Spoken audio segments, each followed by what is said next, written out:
بسم اللہ الرحمن الرحیم. ہم مخارج پڑھ رہے تھے تو آج ہم پڑھیں گے فا کا مخرج. مخرج کسے کہتے ہیں؟ منہ کے جس حصے سے حرف نکلتا ہے اس کو مخرج کہتے ہیں. فا کہاں سے نکلتا ہے؟ فا. روزہ تو میں بھی ہوں. فا سامنے کے دو بڑے دانتوں کا کنارہ نیچے کے ہونٹ کے اندر والے حصے لگانا، اندر والے حصے پہ لگانا. فا. اور دو ہونٹ نہیں ملنا، اگر ہونٹ مل جائے تو پھا ہو جاتا ہو. فا فا اف اف اف.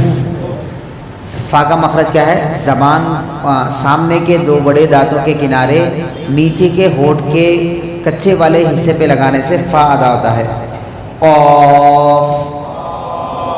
زبان کی جڑ کو اندر جو زبان کا جڑ ہے نا آخر میں جہاں پر اینڈ ہوتا اس کو اوپر تالو کے حصے پہ لگانے سے نکلتا ہے. قاف قاف. زبان کے اندر کا حصہ لگانے سے قاف نکلتا ہے. تھوڑا باہر کے حصے میں لگانے سے کاف نکلتا ہے. کاف کاف کاف. فا قاف کاف. ان تینوں کا مخرج آج یاد کر لیے، اس کو ہم گھر میں پڑھیں گے. اب ہم جو پڑھ رہے تھے قاعدہ، کل زبر زیر پیش کو کیا کہتے ہیں؟ دو زبر دو زیر دو پیش کو تنوین. جس حرف پر جزم ہو اس کو ساکن. اگر یہ نون ہے، یہ نون پر جزم ہے تو اس کو کیا کہتے ہیں؟ ساکن کہتے ہیں. اس سے پہلے اگر تا آ گیا اس کے اوپر دو جیسے زبر زبر آ گیا تو اس کو کیا کرنا پڑتا؟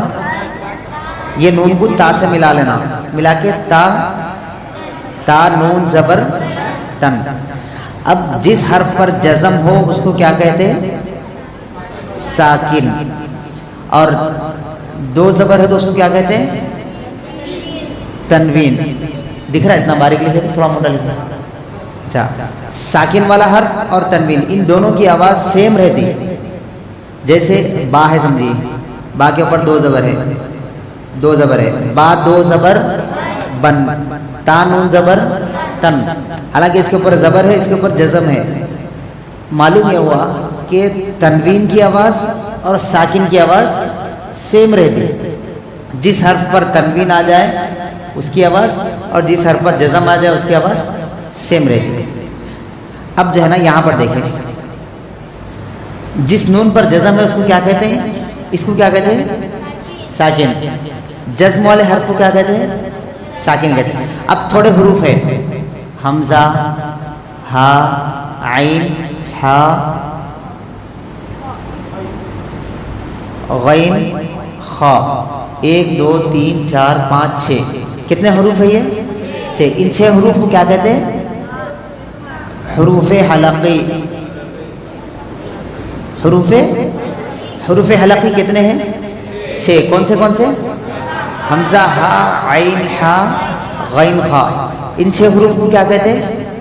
حروف حلقی. اب یہاں پر یہ 6 حروف میں سے کوئی بھی حروف جزم والے حرف کے بعد آ جائے، جس نون پر جزم اس کو کیا کہتے ہیں؟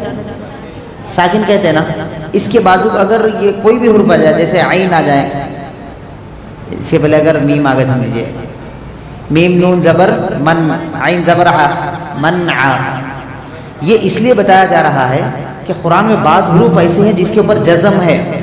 جیسے کل ہم پڑھے تھے وَمِن شَرِّ النَّفَّاثَاتِ فِي الْعُقَدِ، پڑھے تھے نا، وہاں پر نون ہے لیکن نون کو پڑھ رہے نہیں. ہم نہیں پڑھے نا کل نون کو؟ پڑھے نون کو؟ نہیں پڑھے. کیوں نہیں پڑھے؟ نون سائلنٹ تھا وہاں پر. کیوں سائلنٹ تھا؟ اس لیے کہ نون کے بعد یہ 6 حروف میں سے کوئی بھی حرف نہیں تھا. نون کے بعد ان 6 حروف میں سے کوئی بھی حرف اگر آ گیا تو نون کو پڑھنا.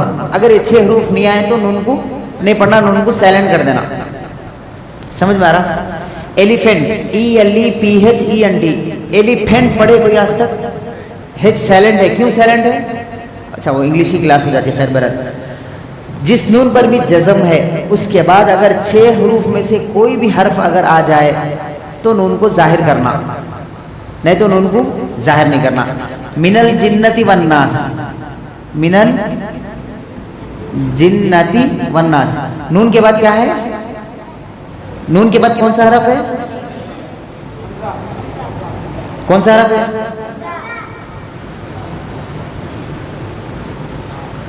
الف ہمیشہ خالی ہوتا ہے، اچھا اعراب نہیں ہے. من الجنتی والناس پڑھے نا ہم. نون کے بعد کون سا حرف ہے؟ حمزہ ہے. حمزہ ہے یہاں پر، حمزہ ہے. جس حرف کے آگے اگر اس کے بعد اگر حمزہ آ گیا تو نون کو ظاہر کر کے پڑھنا. اس سے پہلے کیا ہے؟ وَمِن شَرِّ ہے نا.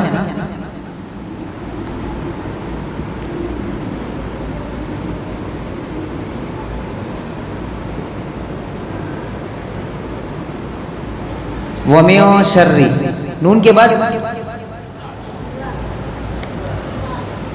ہے اس میں حمزہ، تو نون کو ظاہر کرنا، ظاہر نہیں کرنا؟ نون کو ظاہر کرنا. جس حرف پر جزم حمزہ ہے وہ، اگر الف کے اوپر زبر زیر پیش آیا تو وہ حمزہ ہوتا. اگر زبر زیر پیش نہیں آیا تو کیا ہے وہ؟ الف ہے. الف حروف حلقی میں سے ہے؟ نہیں ہے. تو اس کو کیا کرنا؟ نون کو ظاہر کرنا، نہیں کرنا؟ بہت مشکل دکھ رہا ہے سمجھنا. خالی آج اتنا سمجھ جائیے، یہ چھوڑ دیجئے پورا. حروف حلقی کتنے ہیں؟ 6 ہیں. اس کے آگے کا کل سمجھیں گے. حمزہ، ہا، عین، حا، غین، خا، یہ کتنے حروف ہیں؟ 6 حروف. تنوین اور نون ساکن کے بعد، جس نون پر جزم ہے اس کو نون ساکن کہتے ہیں. نون ساکن کے بعد اگر ان 6 حروف میں سے کوئی حرف آ جائے تو نون کو ظاہر کر کے پڑھنا. اگر یہ 6 حروف کے علاوہ کوئی بھی دوسرا حرف آئے تو نون کو سائلنٹ کر دینا. آسانی سے اتنا یاد رکھیے، جس نون پر بھی جزم ہو اس کے بعد حروف حلقی کے 6 حروف میں سے کوئی بھی حرف اگر آ جائے تو نون کو ظاہر کر کے پڑھنا، ورنہ نون کو سائلنٹ کر دینا. کہیں پر بھی قرآن میں کہیں پر بھی ہم ہجے کر رہے، پڑھ رہے تو دیکھ لینا نون کے بعد اگر 6 حروف میں سے کوئی حرف اگر آ رہا ہے تو نون کو پڑھنا، نہیں آ رہا نون کو سائلنٹ کر دینا. نون کو ظاہر کر کے پڑھنے کو کیا کہتے ہیں؟ اظہار کہتے ہیں. کیا کہتے ہیں؟ اظہار. میں کل ہی بول دیا تھا آج سے سبق تھوڑا سا مشکل ہوگا، بلکہ میں تھوڑا ذرا آگے کا بھی سمجھا دیا تھا اس لیے مشکل ہوگا. کل باقی کا سمجھا دیں گے. اتنا یاد رکھنا ہے کہ نون ساکن کے بعد اگر ان حروف میں سے کوئی حرف آ جائے تو نون کو پڑھنا، ورنہ نون کو سائلنٹ کر دینا. باقی کل پڑھیں گے.